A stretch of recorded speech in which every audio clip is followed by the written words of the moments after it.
Ajar kami pagi hari ini. Hati kami rindu, hati kami lapar, haus akan kebenaran firman. Di dalam nama Yesus kami terima firman Tuhan. Haleluya. Amin. Amin. Haleluya. Baik, Bapak Ibu Saudara, puji Tuhan, oleh kemurahan Tuhan pagi hari ini kita kembali mengadakan kegiatan ibadah doa pagi. Yakin percaya Tuhan selalu tolong kita. Jikalau kita dekat dengan Dia, Tuhan ada di dalam kita. Roh Kudus yang ada di dalam diri kita lebih besar. Ya, kekuatan darah Yesus itu dahsyat ajaib yang selalu memberkati hidup saya dan saudara. Jadi dalam keadaan situasi pandemi ini, lewat virus corona, tidak membuat kita menjadi takut, tetapi rasa takut, hormat, dan kekaguman kita hanya tertuju pada Yesus. Yakin percaya sejauh doa ada mujizat, ada kesembuhan, ada pertolongan. Sejauh doa kita dijaga dan dipelihara oleh Tuhan. Baik, kita akan lanjutkan pembacaan kita dalam kitab Amsal pasal 2. Ada ayat yang keempat. Dibaca ya, Amsal pasal 2 ayat 4. Firman Tuhan, jikalau engkau mencarinya seperti mencari perak dan mengejarnya seperti mengejar harta terpendam. Iya, yang dimaksud adalah hikmat. Ya, kalau engkau mencarinya seperti mencari logam mulia, barang yang mahal seperti perak, dan bagaikan mengejar harta karun, harta yang terpendam. Bagaimana caranya? Ya, untuk mencari harta terpendam. Ketika kita sudah tahu harta terpendam itu ada di sini, harta karun, tentu kita berupaya untuk menggali. Ya, sudah dipastikan harta terpendam itu ada di sini. Alat-alat berat kita kerahkan, kita gali. Ya, sampai kedalaman 7 meter, 1 kilometer, kejar terus sampai mendapat, saudara. Dan memang berjerih payah, berjerih lelah untuk mengerjakan sampai mendapat. Tetapi satu kali ketika kita sudah dapatkan harta terpendam, logam mulia yang begitu mahal, saudaraku, ya, maka keuntungan yang besar yang kita dapatkan. Sekali lagi, ya, kita gali, kita kerahkan seluruh tenaga, potensi, alat-alat berat untuk mendapatkan harta terpendam. Tetapi setelah kita temukan harta terpendam itu, saudara, barang yang mahal itu mendatangkan keuntungan yang besar. Nah, sekarang harta yang terpendam yang dimaksud adalah hikmat. Nah, hikmat ini, saudaraku, ya, dikatakan seperti barang logam mulia, seperti mencari perak, seperti mengejar harta terpendam, bahkan lebih mahal dari segala barang berharga apapun. Amsal pasal 3 ya, ayat 13 sampai dengan ayat 15. Silakan. Amsal 3. Berbahagialah orang yang mendapat hikmat. Iya. Orang yang memperoleh kepandaian. Iya, 14. Karena keuntungannya melebihi keuntungan perak. Nah, keuntungan mendapatkan hikmat itu melebihi keuntungan perak. Terus dan hasilnya melebihi emas. 15. Ia lebih berharga daripada permata. Nah, bahkan lebih berharga daripada emas, perak, permata. Terus Apapun yang kau inginkan tidak dapat menyamai. iya, apapun barang yang mahal yang kau inginkan tidak dapat menyamainya hikmat. Jadi saudara, seringkali kita belum paham bahwasanya masih ada barang atau harta yang lebih mahal dari segala barang yang mahal. Masih ada yang lebih mahal nilainya, keuntungannya melebihi daripada keuntungan emas, perak, permata, ya, berlian. Iya, masih ada yang lebih tinggi nilainya. Jadi kalau Pak Pendeta, Pak Gembala kaya raya, jemaat kaya raya, punya emas, perak, permata, berlian, saudara, itu tidak sebanding, tidak ada nilainya dibandingkan dengan hikmat. Dibandingkan dengan hikmat, jauh lebih bernilai tinggi hikmat, pengertian, kecerdasan, kepandaian kalau dibandingkan dengan barang berharga, emas, perak, permata, berlian. Jadi apa yang patut kita banggakan saudara, ya, dengan cincin berlian yang nilainya 1 M, pengacara kondang. Apa yang patut kita banggakan, ya, dengan kalung berlian yang panjangnya sampai ke pinggang. Ya, loh, ini Alkitab yang ngomong saudaraku, yang bicara, ya, dalam kitab Amsal pasal 3 tadi. Kalau engkau mendapatkan hikmat, engkau mendapatkan keuntungan yang melebihi keuntungan perak. Ulangi dibaca, Amsal 3 ayat 14. Ia lebih, Ayat 14. karena keuntungannya melebihi keuntungan perak, Iya, terus. dan hasilnya melebihi Nah, emas. 15. Ia lebih berharga daripada permata. Terus. Apapun yang kau inginkan tidak dapat menyamai. Nah, benar. Apapun yang kau inginkan tidak dapat menyamai hikmat.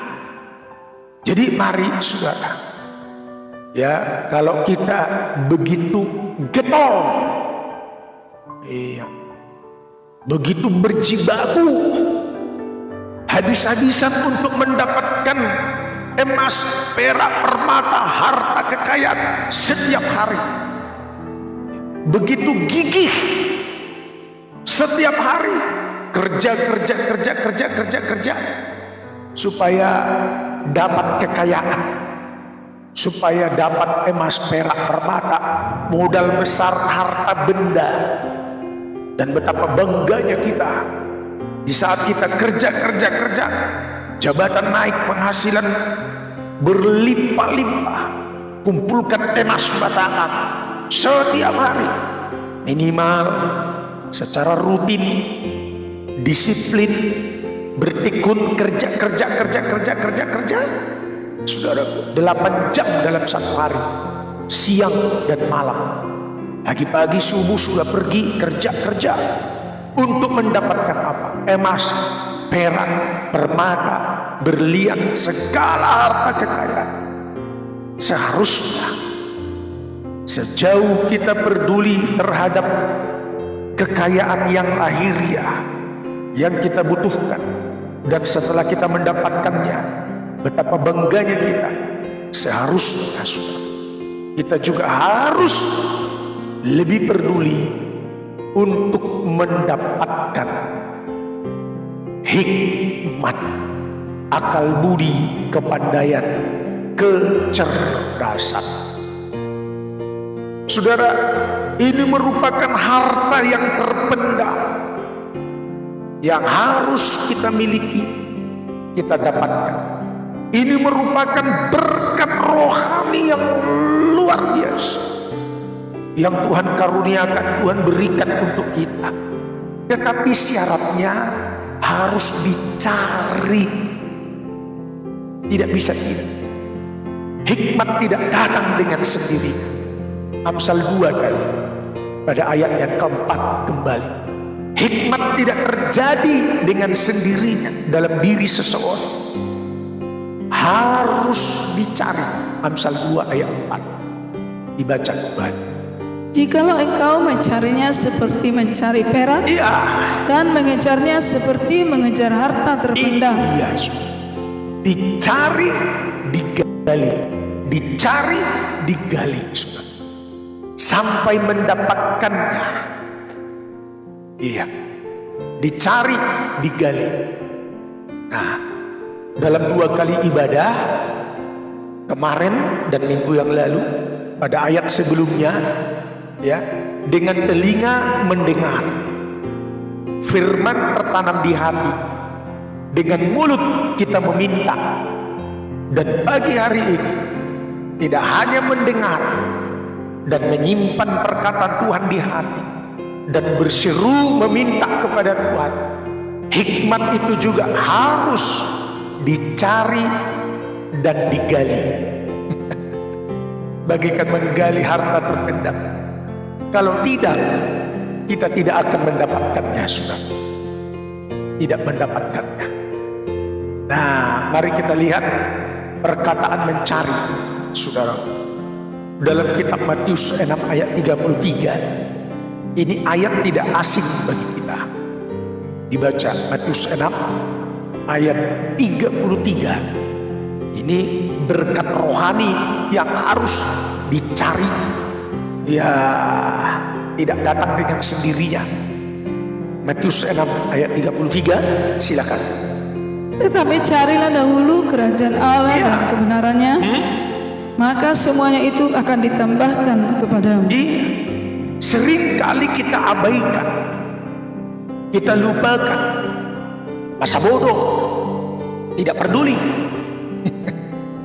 Tapi pagi hari ini firman Tuhan mengingatkan kita, ya, berkat rohani, perkara-perkara rohani, perkara hikmat, kecerdasan, kepandaian yang datang dari surga, yang turun dari surga, harus dicari, tidak datang dengan sendirinya. Bahkan carilah dahulu kerajaan surga dan kebenarannya. Artinya mengutamakan perkara-perkara yang rohani, sampai kita mendapatkannya. Kalau kita tidak mencari, tidak menemukan. Apa yang kita cari pasti kita temukan. Apa yang kita minta pasti mendapat. Pintu yang diketok pasti dibukakan. Jadi harus ada tindakan nyata dari kita untuk mencari, menggali, saudara. Saudara tahukah, Alkitab ini kalau sekedar menjadi buku tidak ada gunanya. Hanya sekedar kitab-kitab yang dikanonkan, dibukukan, tidak berfaedah. Alkitab ini dijadikan jimat, apalagi tidak ada faedahnya. Tetapi di saat kita baca, dicari, digali, dibaca, dicari, digali, ditangisi, didoakan, dicari, dibaca, digali, lebih dalam dan lebih dalam lagi, saudara, maka akan memberikan faedah kepada kita. Terlebih pagi hari ini secara khusus memberikan hikmat, barang yang sangat berharga, harta karun, ya, harta yang terpendam, saudara. Jadi dibutuhkan ketekunan dalam hal mencari. Dalam kitab Ibrani pasal 10 ayat 36 sangat dibutuhkan ketekunan.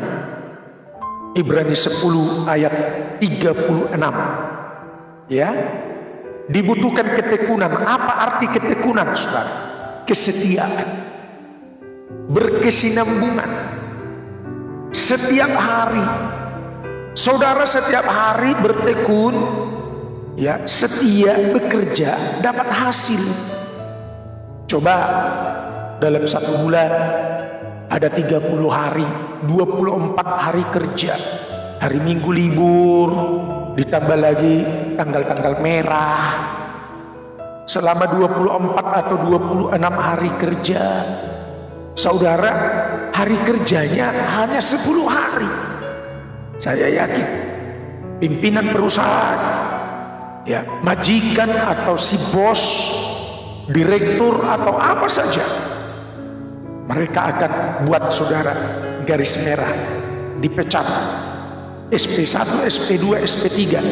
Jikalau itu kita abaikan, tidak menurut peraturan yang ada, dipecat, dan kita tidak akan mendapatkan hasil. Jikalau engkau tidak setia dalam pekerjaan. Jadi dalam hal mendapatkan harta yang terpendam, hikmat perkara surga, carilah dalam ketekunan, kesetiaan. Setiap hari sudah dengar firman hari ini, besok dengar firman lagi. Sudah dekat dengan Tuhan hari ini, menyembah Tuhan, besok demikian juga, ya, lusa demikian lagi. Senin, Selasa, Rabu, Kamis, Jumat, Sabtu, Minggu, setiap hari demikian terus berkesinambungan, saudara. Ya, silakan dibaca Ibrani pasal 10 pada ayat yang ke-36. Sebab kamu memerlukan ketekunan, Ya, supaya sesudah kamu melakukan kehendak Allah, terus. kamu memperoleh apa yang dijanjikan Nah, itu. itu dia. Kita akan memperoleh apa yang Tuhan janjikan. Kita temukan yang kita cari, kita terima yang Dia janjikan. Tetapi dibutuhkan apa tadi? Ketekunan, saudara. Dibutuhkan kesetiaan. Hello, lebih baik orang miskin di hadapan Tuhan asal setia. Contoh Lazarus, sampai garis akhir dia tetap setia. Karena tidak mungkin tanpa dasar setelah dia meninggal dunia ada di Firdaus, di pangkuan Abraham, ya. Dan tidak mungkin juga tanpa dasar orang kaya di zamannya hidup Lazarus setelah meninggal dunia ada di alam maut. Saya yakin, percaya saudara, dalam kesetiaan sampai garis akhir seperti Lazarus, setelah dia meninggal dunia dia ada di Firdaus. Dibutuhkan kesetiaan, berkesinambungan. Sebab dalam kitab Matius 24, ya, Matius 24, yang bertahan sampai garis akhir, ya, itulah yang beroleh selamat. Ayat 13, ayat 13, Matius 24 ayat 13. Tetapi orang yang bertahan sampai pada kesudahannya, Ya, akan selamat. jadi dibutuhkan setia, ketekunan, saudara, sampai pada kesudahannya. Kalau Yesus masih lama belum datang-datang, katakanlah Yesus 200 tahun lagi belum datang, 200 tahun lagi. Jangan kita katakan Tuhan sudah mau datang 3 tahun lagi. Tidak ada ketetapan tahun dalam Alkitab. Andaikan 200 tahun lagi Tuhan belum datang, ya, kesudahan kita, garis akhir kita, meninggal dunia, ya, karena kita tidak mungkin bisa hidup 200 tahun lagi. Jadi sampai pada kesudahan hidup kita, akhir hidup kita, sampai meninggal dunia, kita tetap bertekun mencari dan mencari kerajaan surga dan kebenarannya, pribadinya, hikmatnya kita cari. Pribadi Tuhan itu dicari, saudara. Hikmatnya itu dicari. Kita tidak temukan tanpa kita mencari. Dan hikmat itu tidak datang dengan sendirinya, harus dicari, saudara, supaya kita mendapatkannya. Digali supaya kita mendapatkannya. Puji Tuhan, puji Tuhan. Dari pihak kita harus benar-benar berusaha. Puji Tuhan. Amin. Harus, supaya kita berhasil untuk mendapatkannya. Iya, supaya kita berhasil untuk mendapatkan.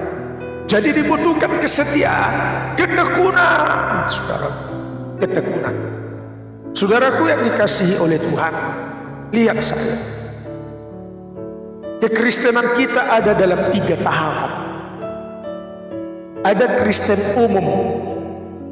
Ini Kristen umum, semua Kristen, iya, yang benar-benar sudah dipanggil dari kegelapan kepada terangnya yang ajaib. Itu Kristen umum, semua gereja Kristen umum. Mau penabuk dia, pokoknya Kristen. Kristen umum sudah dipanggil. Tahapan kekristenan kita dimulai dari panggilan. Yang kedua disebut Kristen khusus. Ini meningkat dari umum kepada Kristen khusus, dipilih. Banyak yang terpanggil, sedikit yang terpilih. Tapi dengar, belum tentu ke surga. Belum. Kristen umum ini belum jaminan ke surga, belum. Iya. Kristen umum ini tetap Kristen mabuk. Iya. Main judi tetap Kristen umum. Tidak disucikan hidupnya, saudara. Iya. Ya, bermain-main dengan dosa tetap Kristen umum. Sudah memenuhi panggilan jadi Kristen, mengaku dengan mulut, percaya dalam hati. Nah, tingkatan kedua disortir, dikuduskan, disucikan sampai kepada pilihan. Tahu enggak, barang bekas yang sudah disortir, maka ada barang pilihan. Itu lebih baik dibandingkan dengan Kristen umum. Ini pilihan, disucikan. Nah, sampai di sini jangan puas. Kita harus sampai kepada tahapan yang terakhir, setia. Ini dia, ini yang istimewa, ini yang umum. Yang dipanggil adalah umum, ya, dan yang dikhususkan adalah pilihan. Dan di mata Tuhan yang paling istimewa, yang tetap setia sampai garis akhir, ada dalam kitab Wahyu. Ya, kita akan perhatikan sejenak pada pasal 17. Ingat, TTS bukan teka-teki silang, tetapi terpanggil, terpilih, setia. Wahyu 17 ayat 14. Inilah yang menang bersama dengan Kristus Yesus sebagai anak domba. Dibaca Wahyu 17 ayat 14, silakan. Mereka akan berperang melawan anak domba. Iya, ada musuh yang berperang melawan anak domba. Terus, tetapi anak domba akan mengalahkan mereka. Tetapi anak domba itulah Yesus yang akan mengalahkan musuh tersebut. Siapa lagi yang mengalahkan musuh tersebut bersamaan dengan anak domba, dengan Yesus? Karena ia adalah Tuhan di atas segala Tuhan, ya, dan Raja di atas segala raja. Lanjut. Mereka bersama-sama dengan dia juga akan menang. Iya, mereka ada kelompok yang lain yang bersama dengan Yesus yang juga menang. Siapakah mereka? Yaitu mereka yang terpanggil, yang telah dipilih, terpilih, yang setia. Yes, TTS, bukan teka-teki silang. Terpanggil, terpilih, dan yang bertahan sampai pada kesudahannya, garis akhir. Itulah yang berkemenangan dan yang selamat. Jadi dibutuhkan ketekunan, saudara, setia. Iya, saudara. Maka hasilnya ialah hikmat, kepandaian, akal budi, kebijaksanaan, kecerdasan. Sebaliknya, mohon maaf, sebaliknya, kalau kau jauh dari Tuhan, ya, jarang baca Alkitab, renungkan firman, semakin nyata kebodohan. Berkhotbah pula, wah, semakin kelihatan, tampaklah kebodohannya. Hidup tanpa hikmat. Ayo, semakin nyata kekalahan. Jauh dari Tuhan.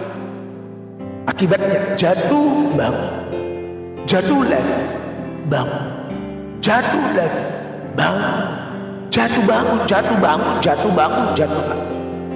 Semakin kelihatan kebodohan, kekristenan yang tidak berhikmat, saudara.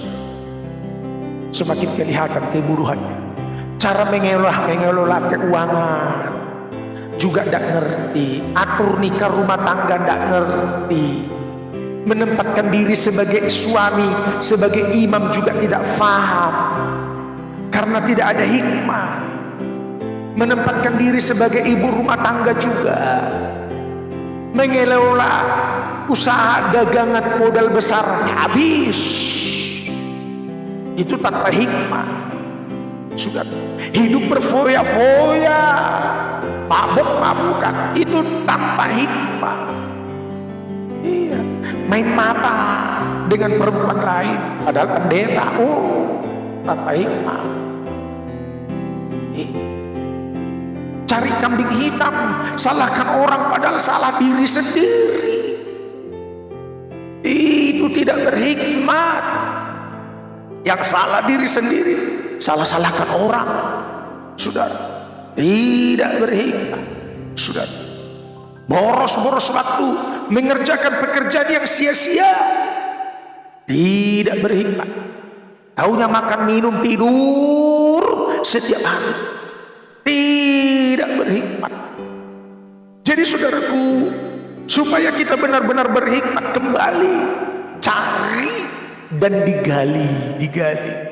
Gereja mula-mula lakukan itu, saudara. Gereja mula-mula tidak kehilangan akal budi, tidak kehilangan hikmat. Tahu tidak? Sifat gereja mula-mula, semakin ditekan, semakin mereka merambat. Hidup dalam penderitaan, tekanan, aniaya, justru mereka semakin kuat. Gereja mula-mula tidak ada ceritanya murtad. Ceritanya murtad, saudara. Semakin ditekan, penganiayaan terjadi, mereka semakin merambat, meluas, merebak kemana-mana. Gereja mula-mula. Tahu tidak rasul-rasul, saudara? Salah satunya Petrus, tetap beriman pada Yesus. Walaupun Petrus mati disalib, dan dia memohon satu permintaan, kalau kau salibkan aku, kepala di bawah, tidak pantas saya disalib seperti guru, seperti Yesus. Kepala di bawah dan kaki di atas. Saudara tahu kematian Markus? Dia meninggal di Alexandria, di Mesir, setelah badannya diseret hidup-hidup, diseret dengan kuda melalui jalan yang berbatu-batu, diseret, kuda berlari kencang, dia diikat, diseret hidup-hidup, matilah dia. Itu Rasul Markus. Tahu tidak Lukas meninggalnya di mana? Dia meninggal di Yunani. Dia digantung setelah dia berkhotbah. Dia berkhotbah menyampaikan firman kepada orang-orang yang belum mengenal Yesus. Yohanes sebelum dibuang ke Pulau Patmos, Dia terlebih dahulu digoreng hidup-hidup di sebuah kuali yang besar dengan minyak yang mendidih. Tetapi mereka tidak menyangkal imannya, saudara. Di saat Rasul Yohanes digoreng hidup-hidup tidak mati-mati dengan harapan kalau dia dibuang ke Pulau Patmos, tidak dapat makan, tidak dapat minum, akibatnya matilah dia. Ternyata di Pulau Patmos Rasul Yohanes mendapatkan kitab Wahyu. Yakobus, saudara tiri dari Tuhan Yesus Kristus, seorang pemimpin gereja di Yerusalem. Saudara tahu matinya? Dia dilempar ke bawah dari bubungan bait Allah yang begitu tinggi. Dilempar, buah, matilah Yakobus, saudara tirinya Tuhan Yesus. Sementara Yakobus anak Zebedeus dipenggal kepalanya di Yerusalem. Jadi tidak ada ceritanya mereka menyangkal dan menjadi murtad. Tidak ada, saudara. Iya, itulah hikmat Allah. Iya, semakin ditekan mereka semakin merambat. Jadi hamba Tuhan yang sangat bijaksana tidak salah ambil keputusan. Lebih baik mati bersama dengan Yesus daripada aman sejahtera tetap hidup tapi ikut setan sangkal Yesus. Ngeri, saudara. Andreas juga disalib seperti Petrus, tetapi permintaan Petrus kepala ke bawah, kaki ke atas. Kalau Andreas disilang, ya, disilang, mereng dia disalib, mereng, miring dia disalib, dan matilah dia. Thomas dilempar ke dalam perapian yang menyala-nyala, dibakar hidup-hidup, dan dihujani dengan tombak, buat. Begitu gereja mula-mula. Tetapi kita melihat di mana kekuatan mereka, saudara. Nah, karena mereka mencari hadirat Tuhan, mencari Tuhan setiap hari. Kisah Rasul pasal 2. Maka ibadah kita harus setiap hari supaya kita kuat. Ya, Kisah Rasul pasal 2 pada ayat 42, dibaca dulu ayat 42. Kisah Rasul 2. Mereka bertekun dalam pengajaran rasul-rasul dan dalam persekutuan. Iya. Dan mereka selalu berkumpul untuk memecahkan roti dan berdoa. Lompat ayat 46, dibaca 46. Dengan bertekun dan dengan sehati mereka berkumpul tiap-tiap hari dalam bait Allah. Yes, tiap hari di bait Allah. Ngapain terus? Mereka memecahkan roti di rumah masing-masing secara bergilir, dan makan bersama-sama dengan gembira dan dengan tulus hati. 47. Sambil memuji Allah. Cukup. Jadi mereka mengadakan persekutuan, mereka mendengar firman, pengajaran rasul-rasul, memecahkan roti perjamuan suci, dan berdoa setiap hari. Dengar saya, iman pasti kuat dan tetap kuat, teguh berdiri, tidak tergoyahkan aniaya sekalipun, kalau sejak hari ini kau tetap beribadah setiap hari. Saya ulang, seperti gereja mula-mula, mau disalib, diseret hidup-hidup dengan kuda, dilempar dalam perapian, digoreng hidup-hidup, dipenggal kepala, kau akan tetap kuat, imanmu akan tetap kuat, teguh, kokoh, tidak tergoyahkan apapun yang terjadi. Lebih baik mati tetap ikut Yesus. Kalau sejak sekarang saya dan saudara beribadah setiap hari. Yes. Apa yang sudah pernah terjadi atas gereja mula-mula, demikian akan terjadi atas kita. Kita tidak jadi Kristen bodoh, sangkal Yesus karena aniaya, tinggalkan Yesus karena jodoh, karena lawan jenis, tutup pelayanan karena tidak ada jemaat, tidak lagi berkhotbah karena jemaat tidak ada. Media medsos sekarang, live streaming, tiap hari bisa khotbah, tiap hari beribadah, tiap hari baca Alkitab, tiap hari cari hadirat Tuhan, tiap hari cari Yesus. Baru namanya Kristen yang keren. Kristen keren bukan karena mobilnya gonta-ganti, bukan. Kalau mobil pendeta gonta-ganti Kristen keren.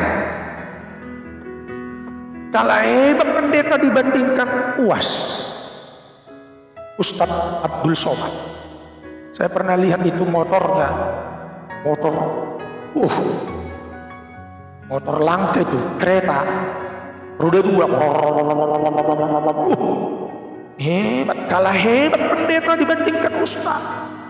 Kalau fasilitas yang mau diandalkan, gedung gereja kalah hebat dibandingkan masjid. Kekristenan yang keren bukan itu, bukan penampilan. Beribadah setiap hari. Gereja mula-mula tiap hari beribadah. Kalau kita makan nasi setiap hari 3 kali satu hari, makan nasi setiap hari 3 kali satu hari, tidak bosan. Beribadah itu menjadi kesukaan buat kita, tidak bosan setiap hari. Jadi jangan bangga aku beribadah tiap minggu, jangan bangga. Tiap minggu, 1 kali 1 minggu di gereja ngantuk. Tiap hari, tiap hari beribadah, saudara. Ya, bertekun, setia. Oh, aku super sibuk Pak Game, tidak ada waktu. Ayo cari manusia super sibuk. Kisah Rasul 10. Manusia super sibuk ayat 2. Mulai dari ayat 1 lebih baik sampai ayat 4. Kisah Rasul 10. Manusia super sibuk di dalam Alkitab. Ayat 1. Di Kaisarea ada seorang yang bernama Kornelius, seorang pemimpin, seorang perwira pasukan yang disebut pasukan Italia. Jenderal, saudara, Kapolri, ya, super sibuk. Ayat 2. Dia saleh, ia serta seisi rumahnya takut akan Allah, takut akan Tuhan, dan ia memberi banyak sedekah kepada umat Yahudi dan senantiasa berdoa. Cukup, ulangi ayat 2. Ia saleh, ia serta seisi rumahnya takut akan Allah, dan ia memberi banyak sedekah, suka korban kepada umat Yahudi dan senantiasa takut akan Allah, berdoa pada Allah. Ulangi, baca dengan baik.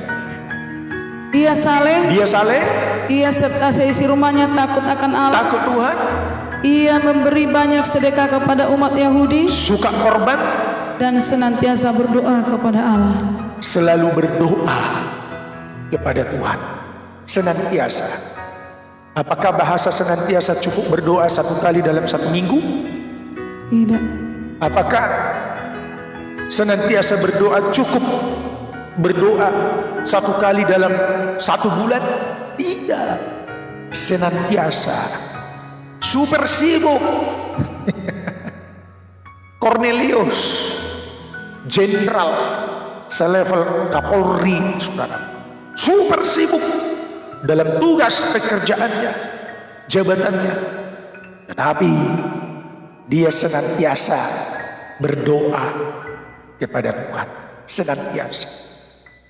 Jadi saudaraku, dalam hal mencari harta yang terpendam, menggali dan menggali, ya, kalau engkau mau, itu sudah menjadi keharusan bagi kita. Kalau kau mau, kita lihat keuntungannya. Kalau kau mau. Lihat gereja mula-mula, lihat Cornelius. Ayo dong, gaya hidup kita seperti gaya hidup gereja mula-mula.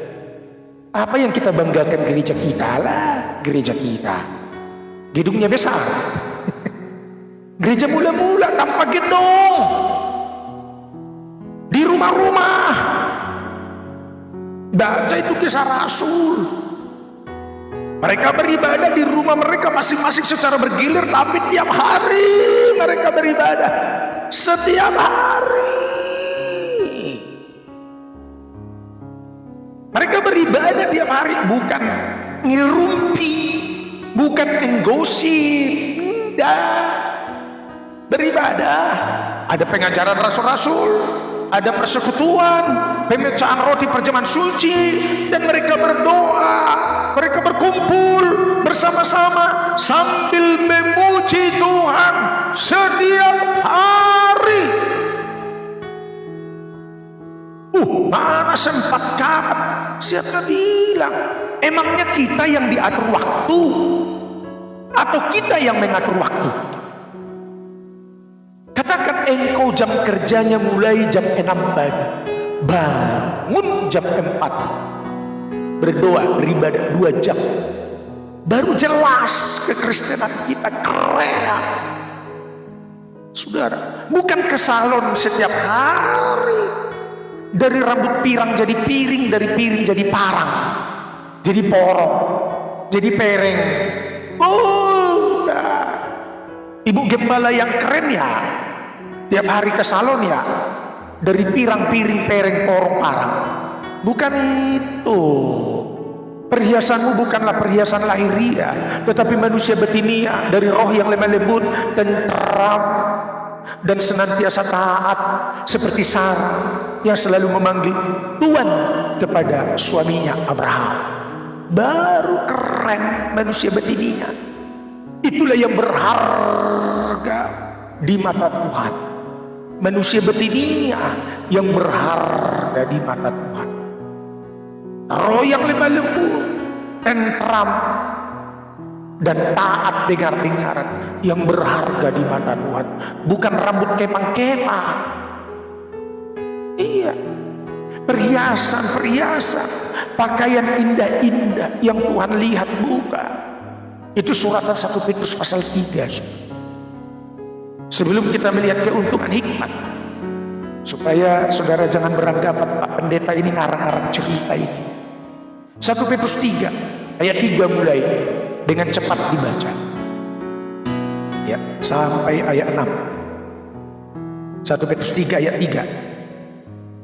Perhiasanmu janganlah secara lahiriah ya, yaitu dengan mengepang-epang rambut, kepang-kepang rambut, keluar masuk salon terus, memakai perhiasan emas, berlian sekalian, atau dengan mengenakan pakaian yang indah-indah. Pakaian yang indah-indah, kekurangan bahan, nampak tembus pandang, ayat 4. Tetapi perhiasanmu ialah manusia batinia, yang tersembunyi dengan perhiasan yang tidak binasa, yang berasal dari roh yang lemah lembut dan tentram, yang sangat berharga di mata Allah. Itulah yang sangat berharga di mata Tuhan. Contoh ayat 6, lompat ayat 6. Sama seperti Sarah taat kepada Abraham dan menamai dia tuannya. Lanjut.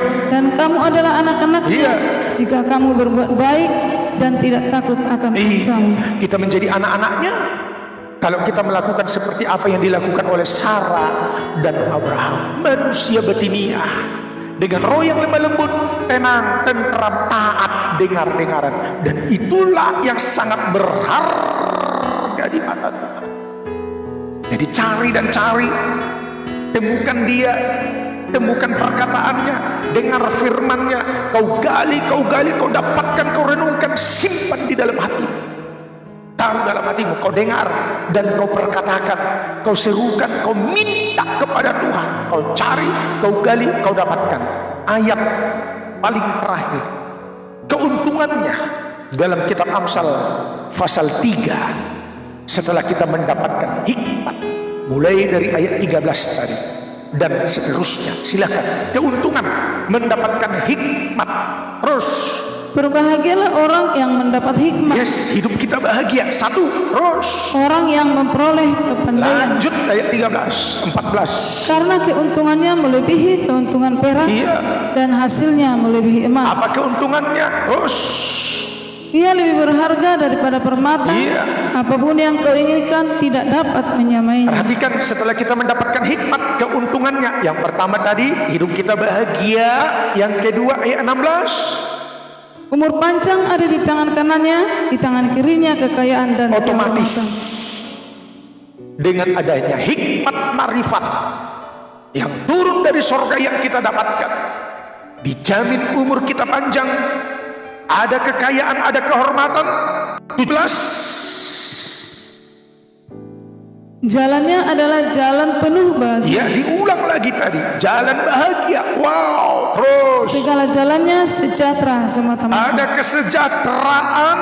18. Ia menjadi pohon kehidupan bagi orang yang memegangnya. Memegang hikmat, kita mendapatkan pohon kehidupan. Terus Siapa yang berpegang kepadanya akan disebut ya, berbahagia. dapatkanlah hikmat itu. Ya, dan itu menjadi pohon kehidupan, jalan bahagia, jalan sejahtera semata-mata. Dapat lagi umur panjang, dapat lagi kekayaan dan kehormatan. Kemarin doa pagi Salomo hanya satu permintaan, berikanlah aku faham untuk dapat menimbang segala perkara, entahkah itu baik atau jahat. Dan Tuhan katakan, apa yang kau minta akan kuberikan kepadamu. Kuberikan kepadamu pengertian, kuberikan kepadamu hati yang bijaksana. Tetapi ada bonus, kekayaan umur panjang diberikan juga kepada Salomo. Wow. Jadi dengar saya, kesimpulan terakhir, kalau kita sering mendapatkan bingkisan atau paket, katakanlah bingkisan itu atau paket atau parcel, di dalamnya ada sirup, di dalamnya ada roti, di dalamnya ada kacang, ada tepung dan lain sebagainya, dan lain sebagainya. Saya mau katakan, dengar pagi hari, dari sorga paket hikmat, di dalamnya ada jalan bahagia, ada jalan sejahtera, ada umur panjang, wow, ada kekayaan, wow, ada kehormatan, nama baik. Terimalah paket hikmat pagi hari ini. Puji Tuhan. Haleluya. Jadi doa kita tidak hanya doa berkat, terlalu kecil doa berkat. Di saat kau kejar hikmat, menerima paket hikmat, konflik di dalamnya. Sudah ada paket hikmat di dalamnya, kekayaan, jalan kehidupan, hidup sekarang, hidup selamanya masuk surga, jalan penuh bahagia, jalan sejahtera, pohon kehidupan. Siapa yang berpegang pada hikmat berbahagia, ada umur panjang dan ada kekayaan dan kehormatan. Wow, terlalu berlelah-lelah kita cari berkat.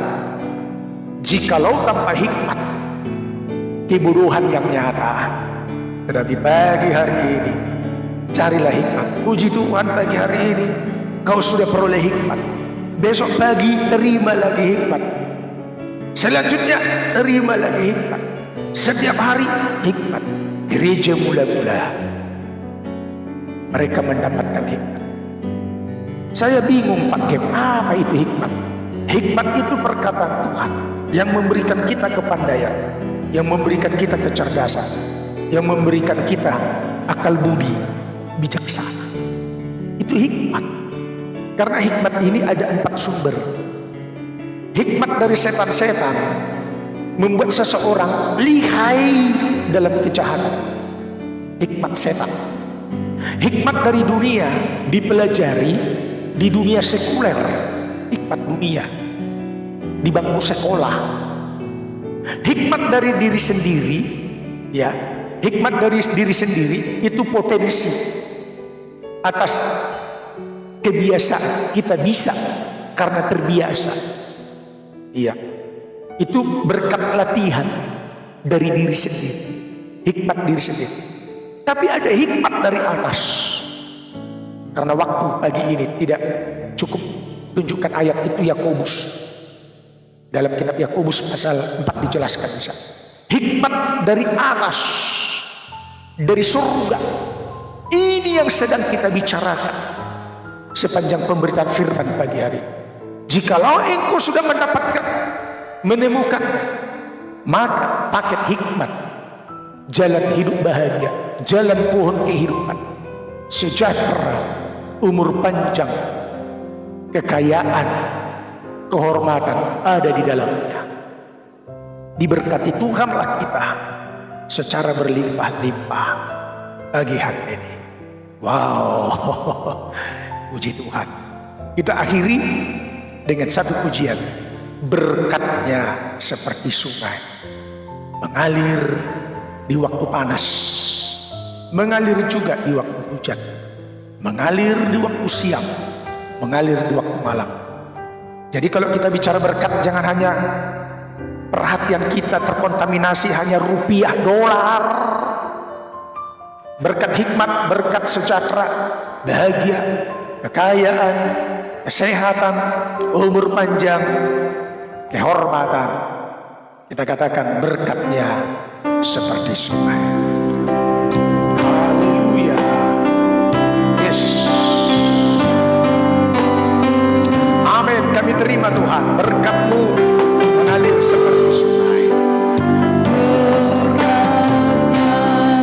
seperti sungai, berkatnya seperti sungai, Amin.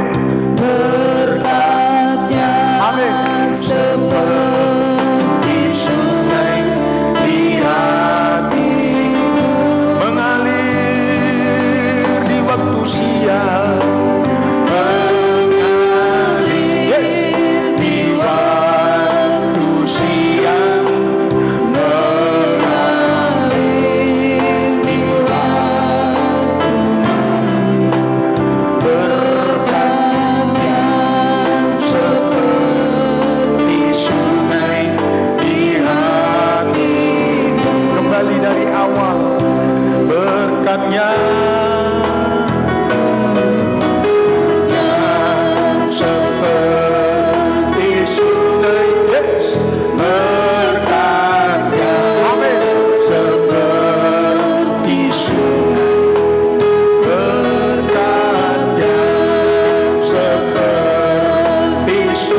kepada nama-nama yang belum kami sebutkan pagi hari ini. Keluarga Bapak Hoder Nababan, bahkan Ernita Panjaitan, Evelinda Nurhayati Manalu, demikian juga Es Lilis Suryani Manulang, Rosmeida Sipahutar, Bapak Thompson Hutasoid, Rina Reski Alfrida Kendek. Inilah nama-nama yang belum kami sebut. Dan keluarga Bapak Mengaratua Bapak, kami percaya Tuhan, nama-nama ini di hatimu, Tumiur Samusir, di hati Tuhan, dalam nama Yesus. Emi Pijo, di hati Tuhan. Agustina Todingbua, di hati Tuhan, dalam nama Yesus. Mereka limpah hikmat Tuhan, mereka limpah pengurapan Tuhan, takut akan Engkau. Dan paket hikmat kami terima pagi hari ini. Di dalamnya sudah ada jalan hidup bahagia, hidup kekal selama-lamanya. Bahkan ada kekayaan, kehormatan di dalam nama Tuhan Yesus. Terpelihara semua nama-nama yang kami sebut yang mengikuti ibadah doa pagi ini. Nikah rumah tangga mereka tetap bahagia, anak-anak di perantauan dimanapun berada, mereka selalu takut akan Tuhan. Segala usaha pekerjaan Tuhan memberkati berlimpah-limpah. Terima kasih Tuhan, terima kasih Bapa. Kami berdoa keluar masuk rumah, dalam segala kegiatan aktivitas, jauhkan segala celaka mara bahaya maut. Tak ada yang terkecuali ya Tuhan. Dalam nama Yesus, besok juga ya Tuhan, kami akan kembali beribadah bersekutu di dalam kasih setia Tuhan. Terimalah semuanya ini, berkat sukacita, berkat bahagia, berkat damai sejahtera, berkat hikmat menyertai hidupmu pagi hari ini sampai selama-lamanya. Amin. Haleluya. Amin.